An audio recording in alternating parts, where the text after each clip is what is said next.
In this course, students learn the main knowledge and principles as well as the skills that they need to work with hypnosis effectively on themselves and with other people. Some people will learn it to use in conjunction with their therapy. There may be nutritional therapy, there might be a physician.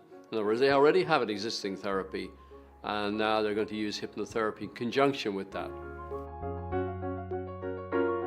I had a private practice in Greece in hypnotherapy, and I was looking around to find a course to learn new techniques, to fill any gaps I have from my previous trainings.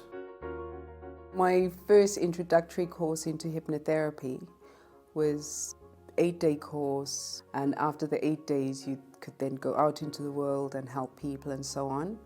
But when I finished that course, then I realized it's not as simplistic as that.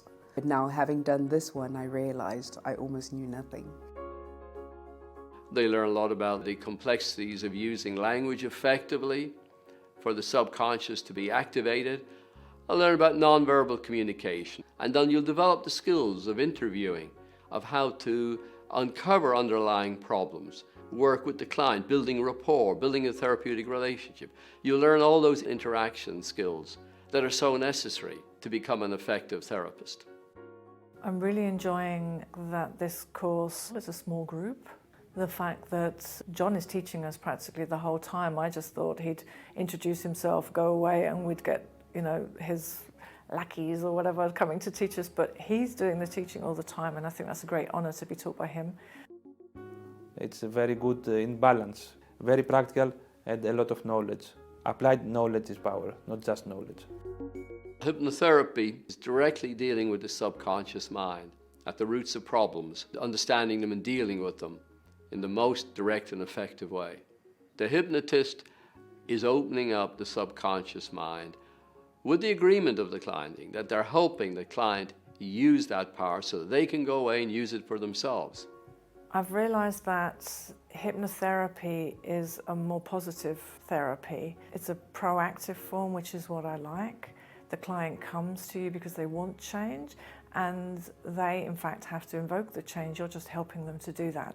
Whereas other forms of therapy that I've also undertaken myself is really just talking and just scratching the surface, not really getting anywhere. With hypnotherapy, you get right down to the subconscious and you can change it and then just go away and get on with your life. When a person goes into a trance, they don't lose awareness, there's increased awareness, yet they're more relaxed. Their eyes may be closed and they may look like they're either meditating, they might even look like they're in the early stages of sleep, which is where the word hypnosis applies. Hypnos was the Greek god of sleep. But we know they're not asleep, they're not unconscious. They're very much aware and yet very relaxed. Their mind is free of unnecessary conscious thinking and processing, and more sensitive to suggestions, to the surroundings than normal. You are super alert what's going on when you're in a trance, and not some kind of zombie being told what to do and being controlled by the therapist. That's a complete myth. I'm discovering how much power psychology actually took away from the individual, whereas with hypnotherapy, the power is with the individual. And that for me has been so eye-opening. Hypnotherapy enables you to use your mind to a far greater extent than you would ever normally be using it. It'll help you understand yourself much better. It'll help you control your emotions and express them in a healthier way. It'll help you with your mind-body interaction, which is going to improve your health, your energy, vitality. It'll also help you interact much better with other people. It'll help you in your personal understanding of who you are, what you are, and your personal growth and development. It can be used to enhance your meditation and for spiritual growth and development, if you have that interest and belief. It'll help you in your own personal and mental development in ways you couldn't possibly imagine, perhaps at the very outset of your training.